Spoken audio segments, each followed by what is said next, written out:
Everyone, welcome back. Today I want to take a look at Baroque and music of the Enlightenment. Just to briefly go over some of the general themes and ideas that we can see during these two main eras. We've studied before some of the major developments within music during the Middle Ages. It was common for them to have more of a monophonic, unaccompanied sound. What is known as plain chant. The rhythm is less structured, as it will be in later music that we'll take a look at today.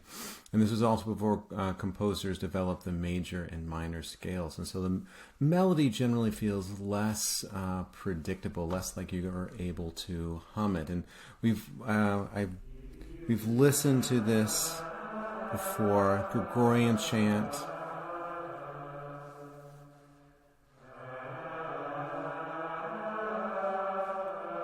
Monophonic, meaning it has one sound to it, one melody that goes through. And the melody just seems to flow. It doesn't necessarily have a set kind of structure. It just kind of has this feeling of unpredictability to it. And it's nice, it's pleasing to listen to, but music is going to develop and become much more structured and have more of a uniform sound to it. For each piece. Taking a look at the Renaissance, secular music was popular during the Renaissance, but most of the music during this time was still sacred. One of the major developments during the Renaissance was the inclusion of instruments in sacred music. We talked about that before. Another development during this time, polyphony. What this is many sounds, right? Poly means many, and phonic means sounds, and so many sounds. Polyphony. Rather than one melodic line, singers sang different parts that blend and harmonize the music together. And so we talked a little bit about this, how the Renaissance is trying to create more kind of depth and complexity while still maintaining that kind of overarching simplicity and harmony that's common with the Renaissance.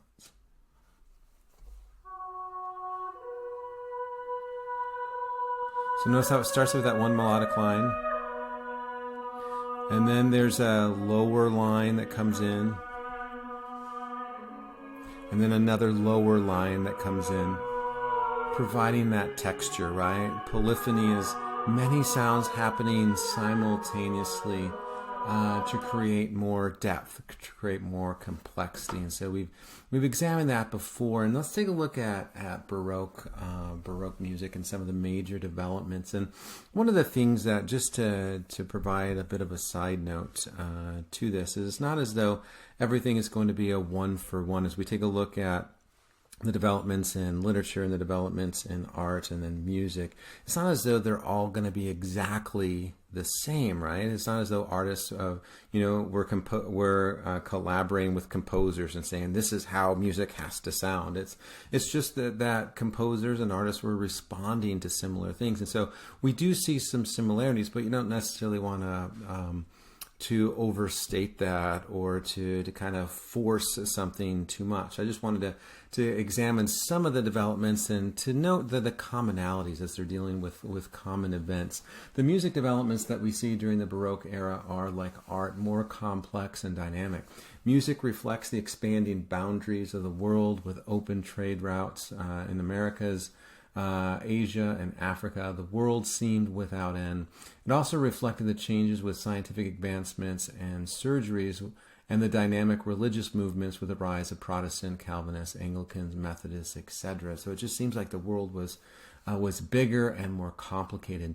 Composers developed the major and minor scales during this time, which makes the work have a central structure to how it sounds. And what that means is that something's going to be written in the key of C, for instance. And so that one key, that one sound of C is going to be something that really provides structure to it. It's going to provide like a sense of home to the particular music. And so it's all going to kind of come back, which is going to make it feel a little bit more predictable.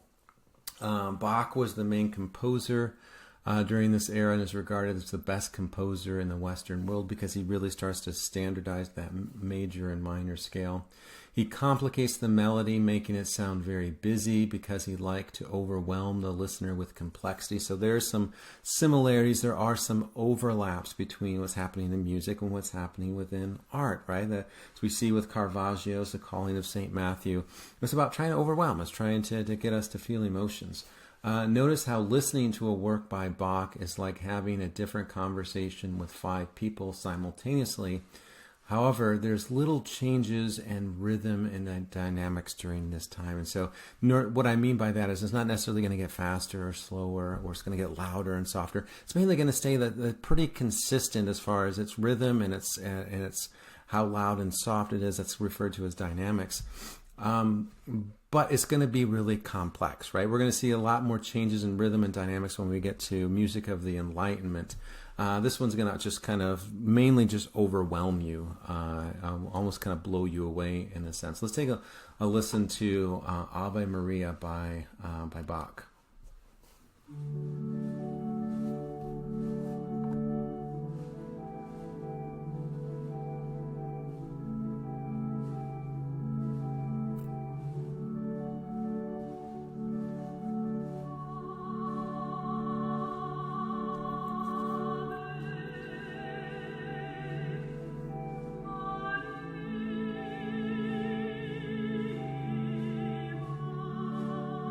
Notice how we can kind of predict what sounds are coming next, right? Gives it that sense of structure. And there's this blending of the vocals with the organ. Something that the Renaissance didn't really do is that blending. With the Renaissance, we just see, one sound, right? Either, vocals and it stops, and then the organ. Here we see a blending of them together.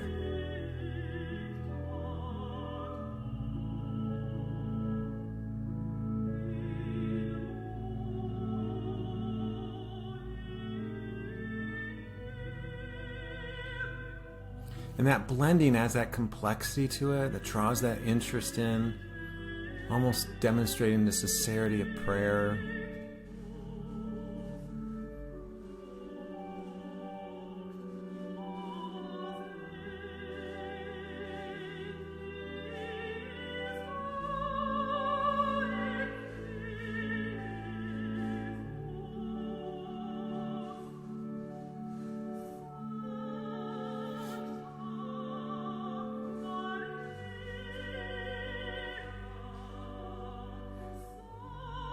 That's how we can kind of predict. As she goes up, we notice that she's going to come down, and we kind of can predict where she's going to go as she comes down, what note she's going to hit.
So yeah, we kind of see that kind of blending of the organ and the music, which is something different from the Renaissance, to add that kind of complexity to it. And it's just kind of interesting, just as a side note, that Bach was from Germany, and he wrote this work when the Protestantism was reigning in Germany, and they were kind of denouncing a lot of the ideas of the Catholic Church, which one of them was the adoration of Mary. And he writes this aria to Mother Mary. But I think he does this as just a way of kind of paying tribute to the music of the past. And so it's kind of an interesting kind of side note as we see these ideas. It's kind of hard to just say, this is what happens within Germany. So everything that happens follows this one kind of set pattern.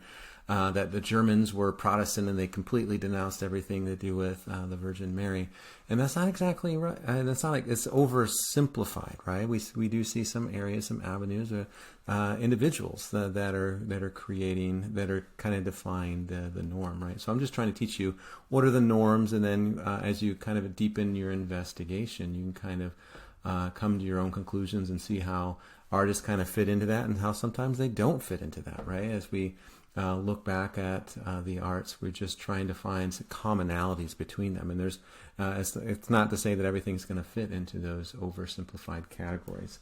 Let's take a look at one more by Bach. Sorry, my mouse keeps freaking out. This one is Fugue in G minor, and so notice that it's going to have that sense of a structure to it because it's written in G minor. And I kind of broke it down by the timing, right? First 18 seconds is the melody is introduced by a single organ.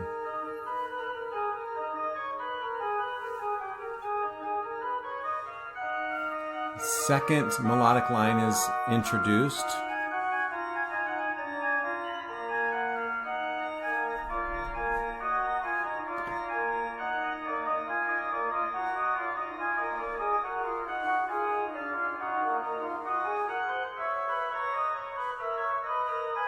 And see if you can notice as a particular tone that you keep hearing, right? Or a note that you keep hearing over and over again.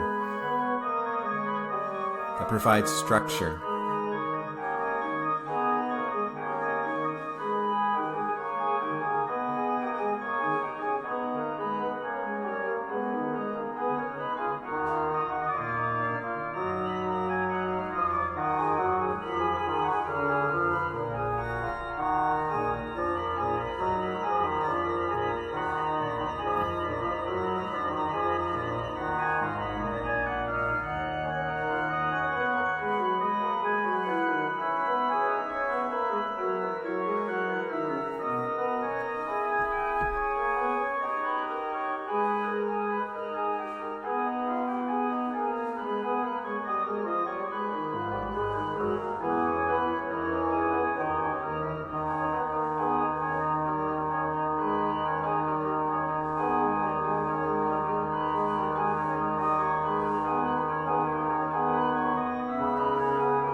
And notice how he returns to that melody that he introduced to us at the beginning. He returns to that at the end. And so in a lot of ways, music is like telling a story, right? It has that beginning that then becomes complicated with some type of conflict that happens within, like if you're watching a movie. And then there's this kind of rising action, climax, and then falling action. And then eventually it's, whatever conflict has been restored. And it's the same kind of storytelling process within music. They're just using notes instead of, words or, in the case of film, actions or whatever the case may be. But what's interesting about this, and this is a good example of the Bach kind of feel that you're having a conversation with 5 different people simultaneously, just because there's so many melodies going on that it becomes so complex, right? So rich in its texture. And so one thing to kind of think about within this is long before electric organs, right? Long before electricity was invented. And so the only way for an organ to be able to make a sound is if someone was in the back that was pumping, think of like an accordion or something, pumping air through the pipes in order for, when you hit the key, for that air to then pass through over the pipes and to make a sound. And so after something like this, probably they would have like a young boy doing this. They probably passed out just trying to keep enough air in there to keep the pipes going. But anyway, it shows you a little bit more of the richness, the texture that we have with Baroque era, but also a sense of structure, that kind of developing Western structure that we're going to see that becomes quite common. Wanted to take a look at Vivaldi. Vivaldi is another Baroque, kind of a late Baroque, early kind of classical composer. And again, as we've put these individuals in boxes or categories, it's not as though they fit them perfectly, right? So he's kind of almost a transitionary individual within them, but quite influential, quite important with the development of music. He overshadows what's going to happen over the next several decades with the classical or music of the Enlightenment. He wrote over 50 operas, 50 sacred works of music, 90 sonatas, and 500 concertos. So he's constantly busy. He mainly worked for the church to provide sacred music, and so he's coming from Italy, coming from more the Catholic kind of influence. But I want to take a look at his major one. His major work that he does is entitled Four Seasons, and so he does 4 different works, right? One for each season: spring, summer, winter, and fall. And he's trying to give you the sense of what it would feel like, right? To convey a common mood or common thoughts about what's happening in each one of these. And as I play them, I'm going to play 2 for you just as an example to see if you can guess what kind of season is being represented within this one, and then we'll take a look at the spring. The spring is the main one that you'll hear when you hear of Vivaldi. But here's the first example. So I just want you to kind of listen to this and anticipate what season do you think he's representing within this. To again start thinking about music as a story that's being told. And so the 4 Seasons, although he worked mainly with the church, this is more of a secular work that he does just to demonstrate nature. And this is what we're going to see with the neoclassical era is this idea of going back to nature, to study nature, to see its importance. And so he kind of foreshadows a lot of that with 4 Seasons.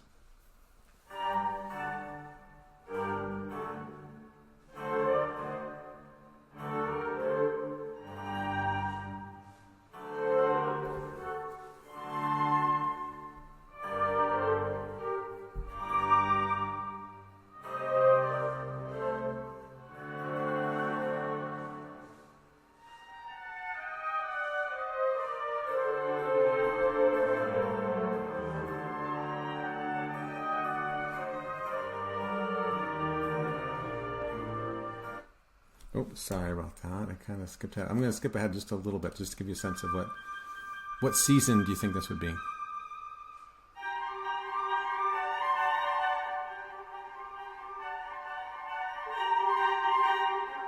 Or what aspect of nature is he representing?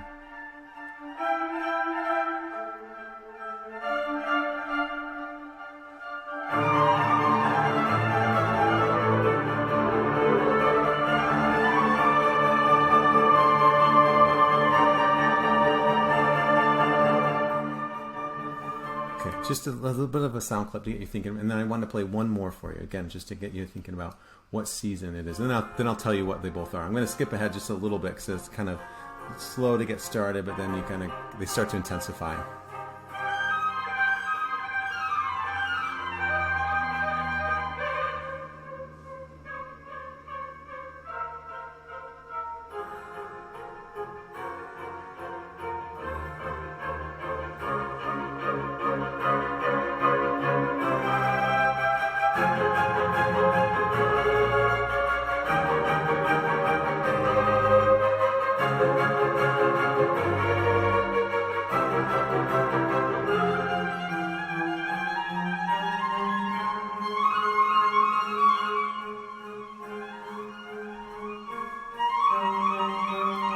That's a good sound clip just to get you a sense of what's happening with these. And you can kind of, go on YouTube and listen to more of them if you're interested. But getting back to the first one, you guys are probably interested in what, if you were right.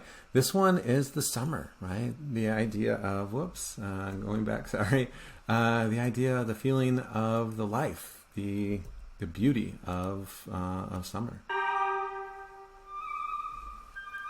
The growth.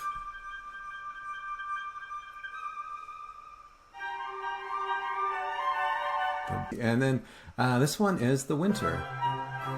Relentless wind, storms, pounding.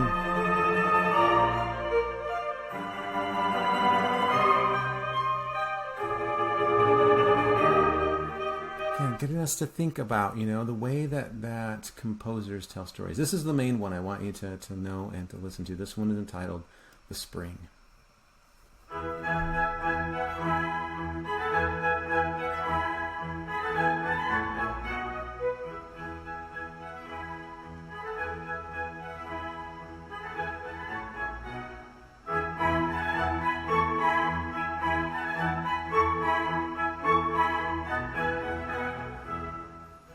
I think of the scene from Disney's Bambi, like all these animals kind of waking up out of their winter slumber, dancing around.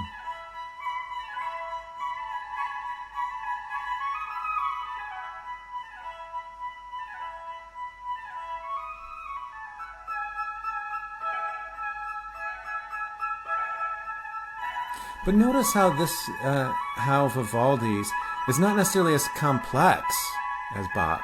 It's just much more simple. We can kind of find that one melody, and then he adds richer texture around it as he's providing the feeling of a particular season.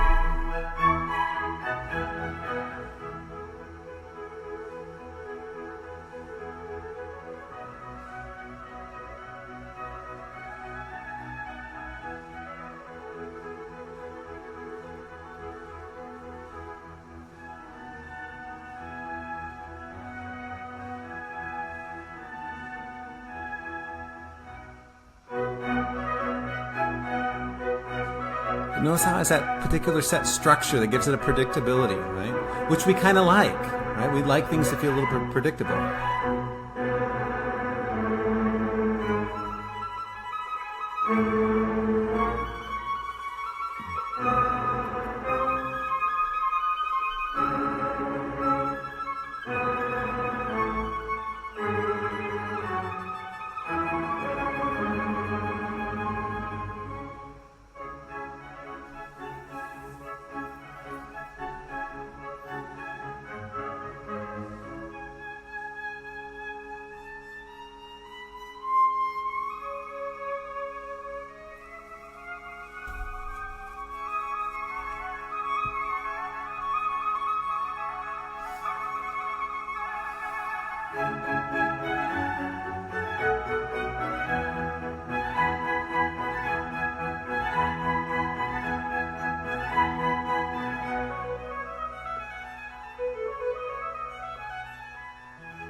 Notice how you have that melody that's kind of repeated out that gives that, again, that sense of, commonplace we can all kind of return to.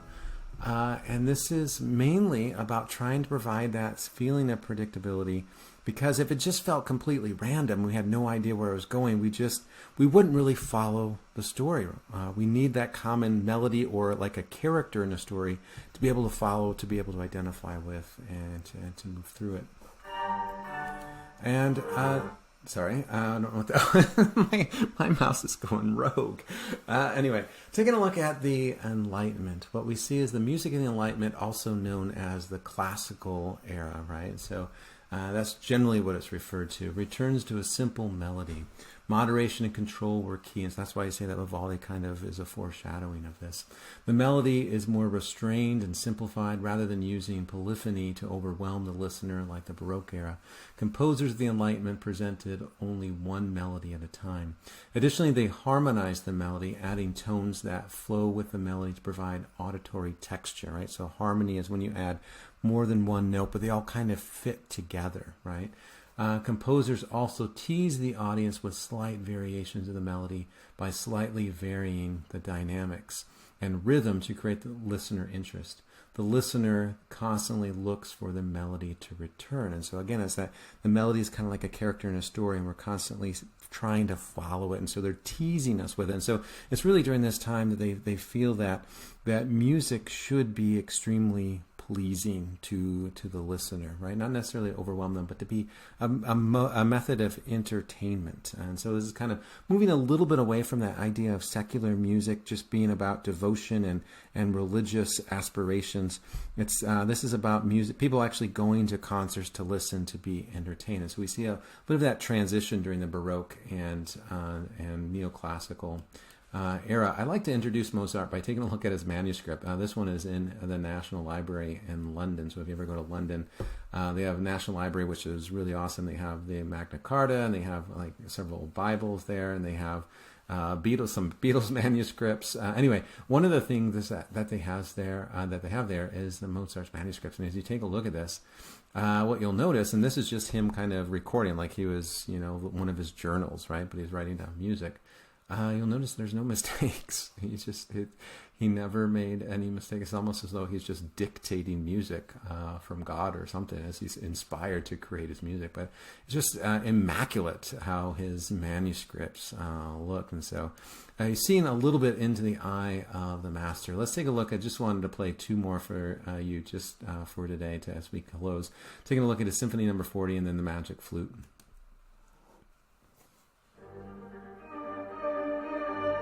Introducing that melody that we're going to follow and identify with.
Notice how he changes the dynamics as well, right? It kind of gets louder and then it gets softer. It's all created to create more intensity or to create more interest, right?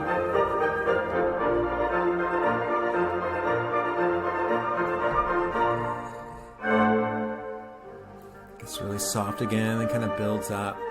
Noticing that, like with a Bach, right? It just overwhelms you to the point of like 2 minutes in, we become overwhelmed and we kind of shut down, right? we're starting to see, how does the mind work? How can we create sounds that continually create interest?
So he builds upon the idea of Bach by having that major and minor scale that gives it that kind of structure. But what he does to kind of advance beyond that is he really simplifies the melody, right? Something that we can hear and we can identify with, and so we can easily recognize and follow, and that melody develops not necessarily in complicated ways by showing different melodies happening and intertwining them, but just by changing subtly the dynamics, how loud and soft, or the rhythm, right, how fast or slow that melody goes, it just kind of gives us a little bit more variety that keeps piquing our interest. I wanted to just leave today, as we close, by taking a look at the Magic Flute, which is an opera that Mozart wrote. And I wanted to just focus on the Queen of the Night and her particular aria that she sings within the Magic Flute. And if you haven't seen or had a chance to go to the Magic Flute, I recommend it. It's an amazing experience.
So what we see is that music should be fun. It should be entertaining. It's not necessarily just meant to overwhelm you and, blow you the back of your seat. It's meant to keep you on the edge of your seat. And that's what Mozart is seeking to do with his simplicity of the melody, and just finding different ways to introduce and to tease us with that melody, to provide a little bit more texture and richness to it. Notice how the Queen, as she's singing, right, with that melodic line, we have the strings that are kind of accompanying and echoing that line. So we have, but they're all kind of coming in harmony together, kind of finding that balance, finding that way to enhance one another rather than compete with one another, which provides that kind of auditory pleasure to our ears. And I would say that if there was a soundtrack in the Celestial Kingdom, it was probably written by Mozart, right? That idea, that simplicity and pleasantness that just kind of draws you in and keeps you kind of wanting to hear more. So this is just an overview, right? There's a lot more that's happening within music, but I'm just giving you a brief overview to some of the developments that we see during this time.